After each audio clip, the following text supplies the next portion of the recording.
Yeah. I see her going to sleep every once in a while. You won't let Dad take a nap. I said you won't let Dad take a nap, but you just fall asleep anytime you want.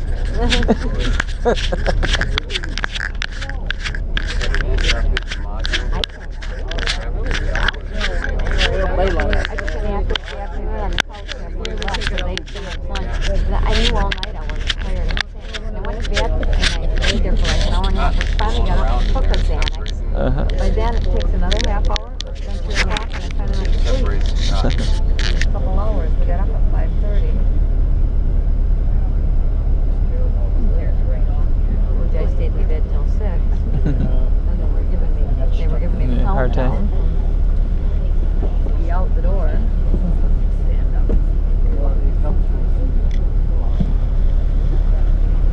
I can stand up. Yeah. Some benefits work. Is that good or bad? I'd say I have the height. Are you taking me? Just want you to remove your head. Okay.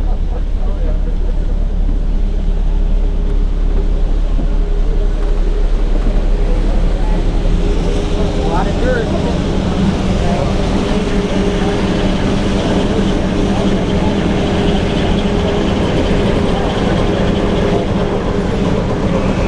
Sure looks dirty right now to the way it becomes, huh? Is that another group down there? So in the old days we couldn't do this. So the one that's in there now, we can move it and where there's never a break in the line. Hear it. So it makes a big difference. So we'll just gotta walk around through the door and go down.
How's it taste?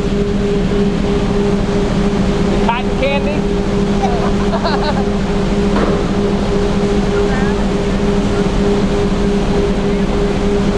Looks like going down there.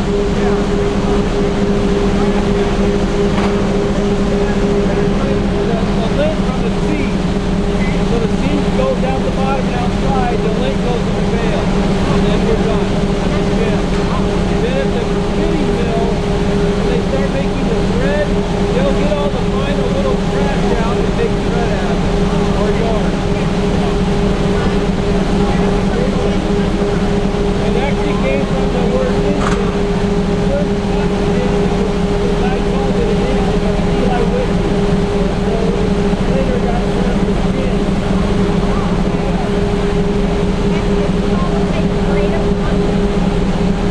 Well, that side is the super box, which is a different size. This side over here is short staple, so it's a different size as well. We do both, only one at a time.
it'll tell you you're at 33% or 38%. At 33%, it's 1,500 pounds to make 500 pounds of lint.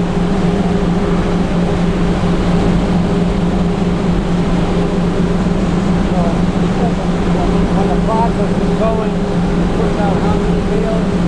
This process will do about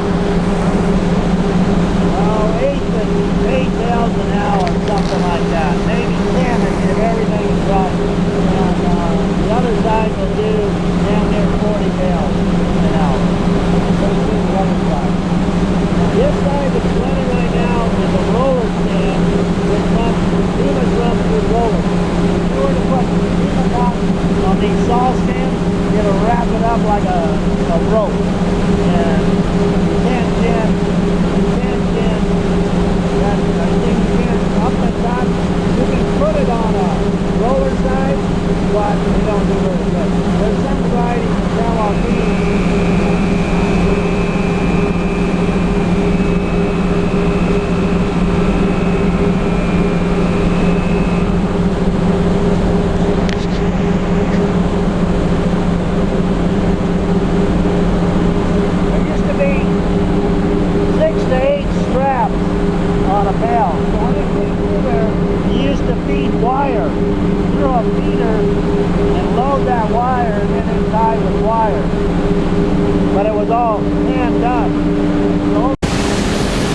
we're done.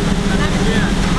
Then at the spinning mill, when they start making the thread, they'll get all the final little trash out and make thread out of it, or yarn. It actually came from the word Indian. The first cotton gin that was, the guy called it an Indian, that was Eli Whitney. And so it later got turned to skin. Oh, okay. And is this all the same grade of cotton? Well, that side is Yuma cotton, which is a different side. This side over here, that's not running, that's the short staple, so it's a different type as well. We do both, one at a time.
He said this one is slower than the other one. Oh, yeah? But it depends on which kind of cotton it is.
that? Here's our bale we saw. Uh-huh.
After a year.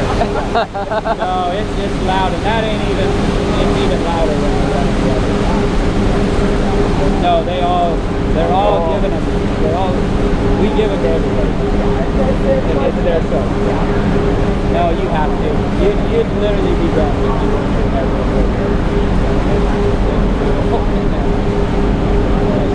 We tried to talk them into it.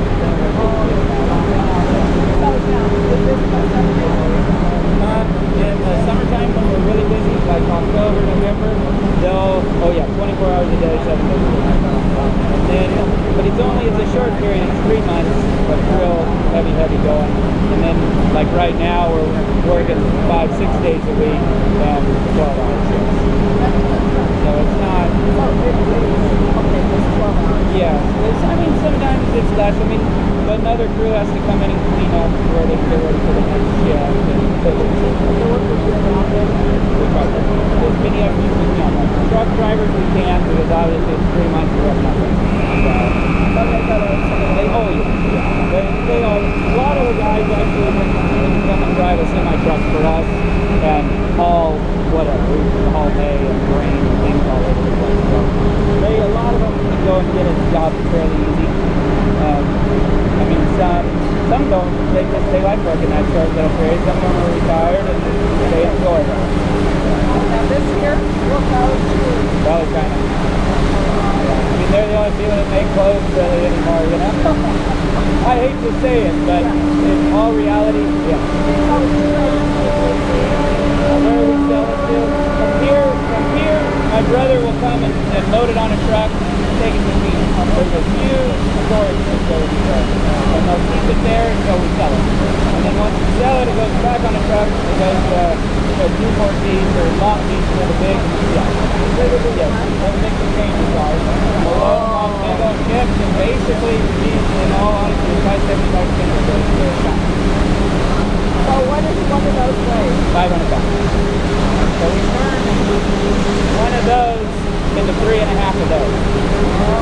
Yeah, because the seed weighs a lot, and we take the seed out, so that's where all the weight is at. We add it up, it's like 800 pounds, well, it depends per variety. Some could be 500 pounds per bale of seed, all the way to 800 pounds. And the seed size varies a lot. This here's a seed cotton picker. And that's what my dad and I were just talking about. Him and I keep out pickers. We drive through the field and we've got spindles with little barbs and they go through there and pick it all in one. Yep. And then it's put in the plastic and when the truck comes and picks it up.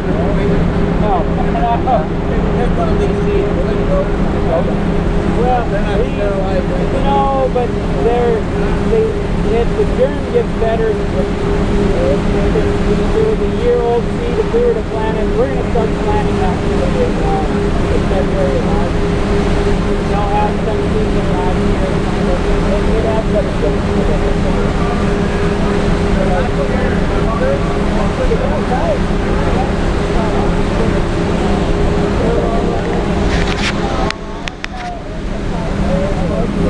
And if you let it probably sit for a little while, because some of the seed is pretty hard, but some of it won't.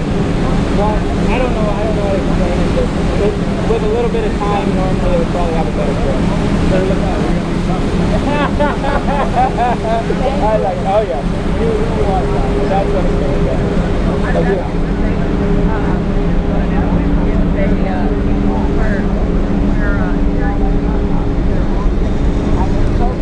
Make sure it's warm. It likes warm. Yep. Warm and sun. Yep. And it should come. Good. Okay? Yep. You're going to get touched here then.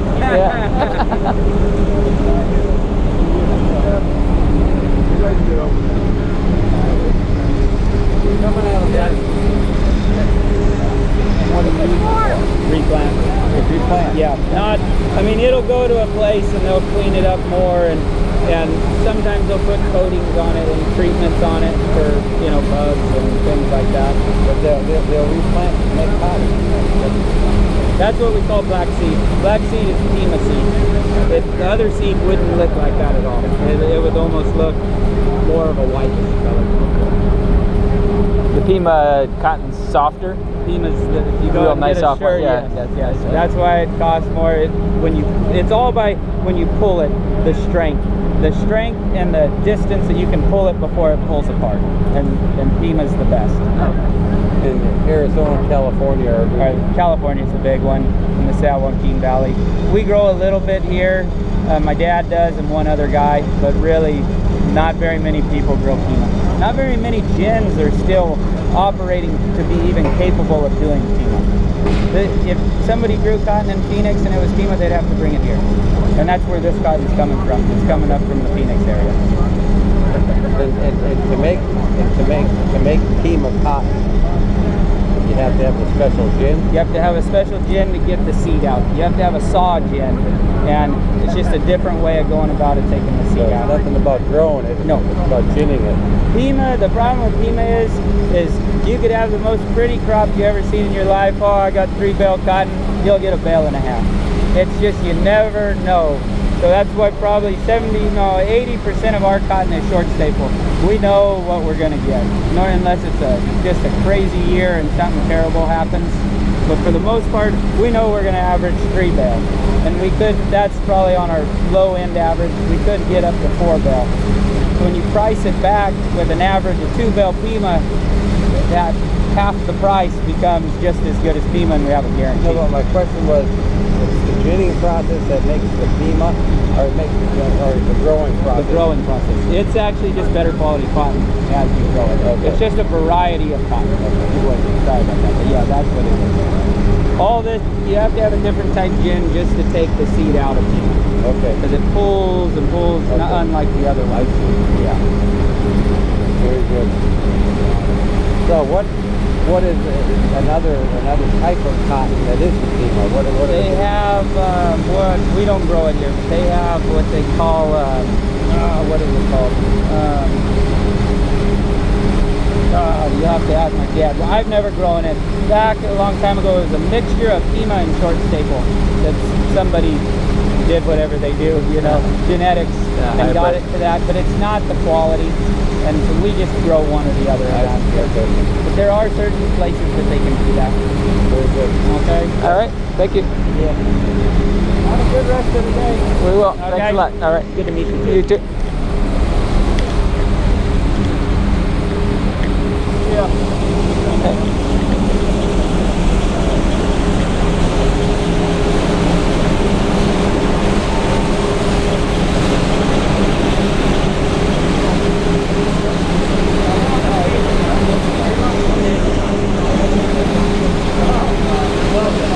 Enjoy the entrance.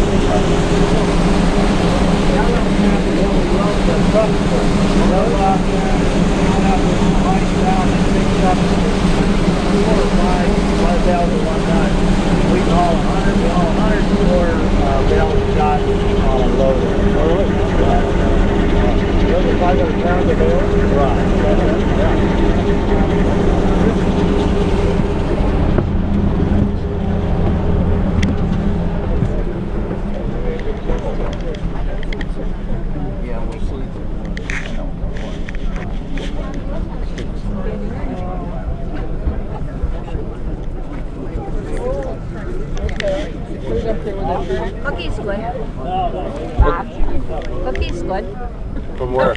Out of your bag of goodies. Oh, they had a cookie in there? Yeah. Cookie in the water? It's got the medjool dates and Oh, okay. different white chocolate, milk chocolate, dark chocolate. See, they're spoiled. Yeah, that's right. I'm going to stay unpolitical here. So that was interesting. Uh-huh. Never dreamed it would take The that seed long to get a is bale all of hay. saved. I mean, Part of bale the of seed that we cotton. grow on Yeah. certain varieties is what we call safe seed, which is grown for the lint, but also they pay us because Yuma, Arizona is our dry climate, and our early harvest is really a premier area. Delta Pine, Stoneville, all the big companies have an interest in wanting us to grow their varieties. Of course, they're after seed, and I have to remind all of our stockholders that we're in the ginning and lint business, not the seed business. But it does help, you know, with the varieties that we know. But we've had some varieties that we plant, they just don't produce. But and you get burned with those. I mean, we had one last year made a bale to the acre, which that we lose our tail on that. But we ear note that one, and we don't plant that one again. Now this is where the trash comes out, is on this side, and it goes into these trailers, and then we actually sell the trash. Now we used to just, farmers would take it and spread it on ground, like real sandy ground, and work it into the ground. But we actually pile that over here now, and they pay us $15 a ton for it, which don't sound like very much, but it's still just a product that normally we gave away. And so what do they use it for? it is correctly is supposed to be not fed, but it is bedding. You know, so where it goes after here, I can't tell you. Well, I can tell you it goes to bedding is what it goes to. Like I probably do eat it. There's one thing that is involved in cotton seed work. Yeah, bedding for animals. The one thing that's in our feed industry with the seed, when most of it that doesn't go to safe seed is all marketed as feed for cattle feed, dairy feed, or so forth. Of course, the dairy feed side of it would be the very high end, You want it in the here? clean seed, which is because you can feed. We have an aflatoxin problem, which most of you, well, I wouldn't. Some of you probably have heard of aflatoxin, and so. Our seed will only required for dairy feed is 20 parts per million, which is not much. So it's got to be basically clean. And then for feeding regular cattle is 300 parts, which in some cases we can run as high as 1,000 parts. So anything that runs over that, really, that's going to go to a dairy has to be taken, and we put it in these cylinders, and you put huge cylinders, and then you inject NH3 or ammonia into it, and it will kill the aflatoxin. And so then it's then able to be fed. Historically, this gin will produce 25% of it is for dairy, and the rest is too dirty. And this year, though, is a bad aflatoxin year, and 0 was for dairy. And so it just, aflatoxin from year to year is a problem. And that will carry into the trash too. That's why we can say we don't test trash. That's why we sell it as bedding, not as feed.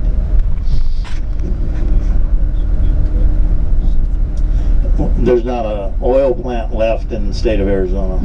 You know, back in the South, a lot of that seed just goes directly to oil mills, and that's what ours used to do. But another statement that I made that I would have lost a lot of money on was years and years ago, in the cost of ginning your crop, what you always wished at the end of the year is your cottonseed would pay for your ginning. So then it was basically no you know, that was the way you looked at it. Your seed paid for the Jennings, there was no added cost. And so I made the statement that if I'd give my seed away for the rest of my life if I knew it was going to take care of my ginning. And well, since then we have made a lot of money in the seed business, and I'm glad I didn't do that.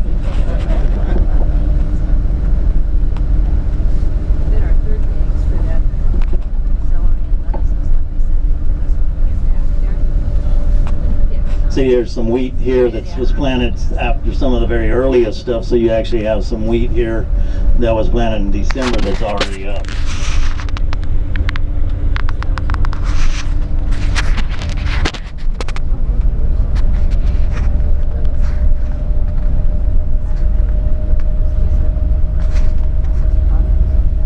So do you plant the durum wheat because of the climate? Pardon me? Do you plant the durum wheat because of the climate?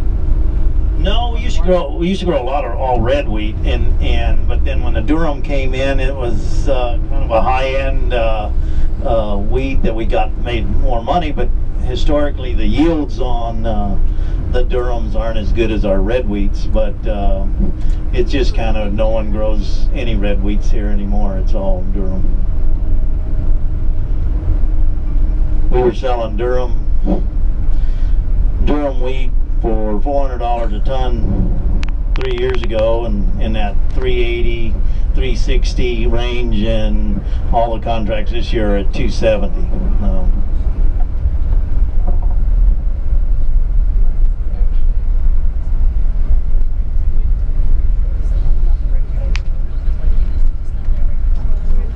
We do everything by ton here, so it's hard. And like a lot of people always say, well, how's that in bushels? And I grew up in the ton world and not bushel world.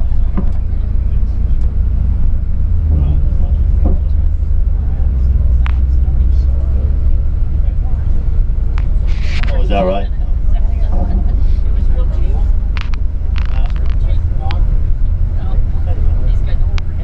That's kind of a rough number that I used.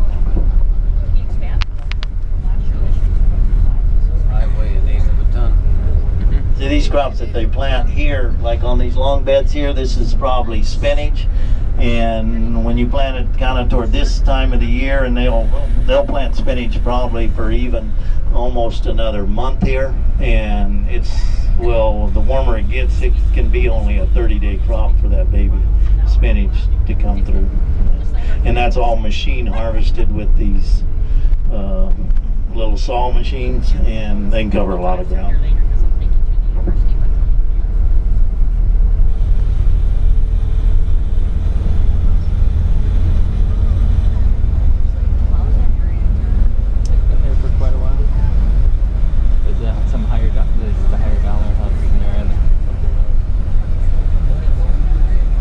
We're kind of proud of our college here, Arizona Western.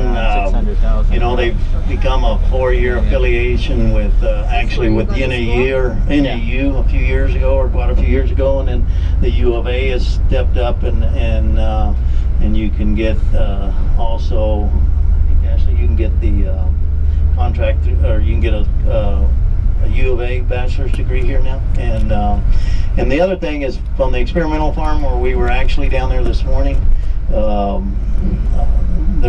there's what we're doing is really trying to expand that, because really truthfully in the state of Arizona, the agricultural total amount is somewhere in 40% of the gross revenue in agriculture is produced in Yuma County for the state of Arizona.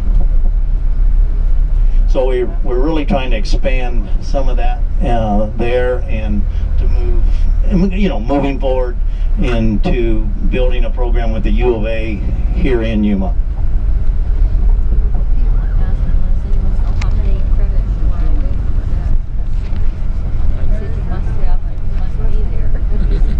I think that little building right back over there was where the ag deal was in 1969, and then when I was going here.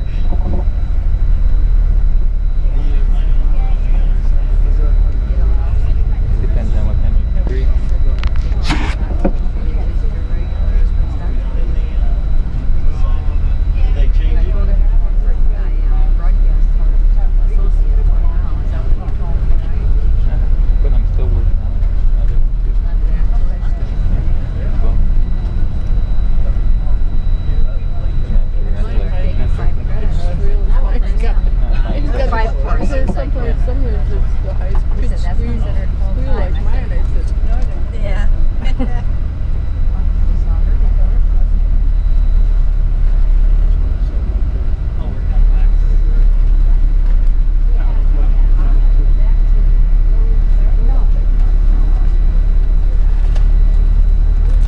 actually, I think the AWC Culinary is actually preparing your lunch, and they have done a great job over the years. And around Yuma, there's some of the graduates all working. If you're, I'll throw one more advertisement out here. Spanky's Chop House in Yuma is, I think, a graduate of AWC's, and serves a pretty good meal there. So, but they do a very good job. In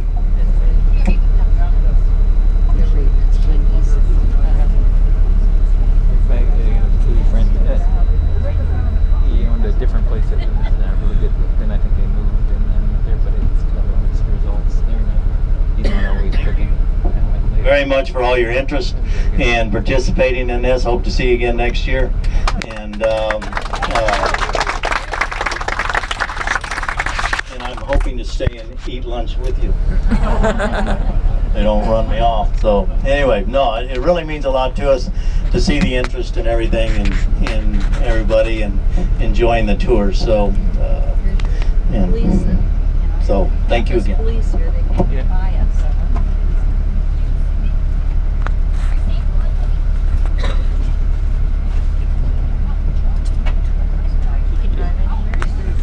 Sat there for quite a while, right? He's like, I thought he was talking to the bus driver. Might have been.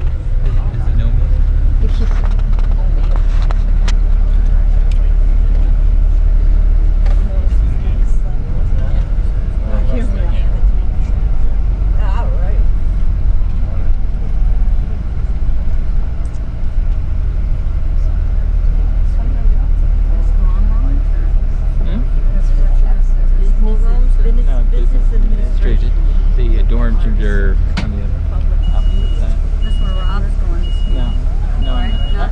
well, I mean, not that, but yeah, I'm going to school here. Yeah. Okay, what we're gonna do is we're gonna get out of the bus here and go down to the end where you see those flower planters.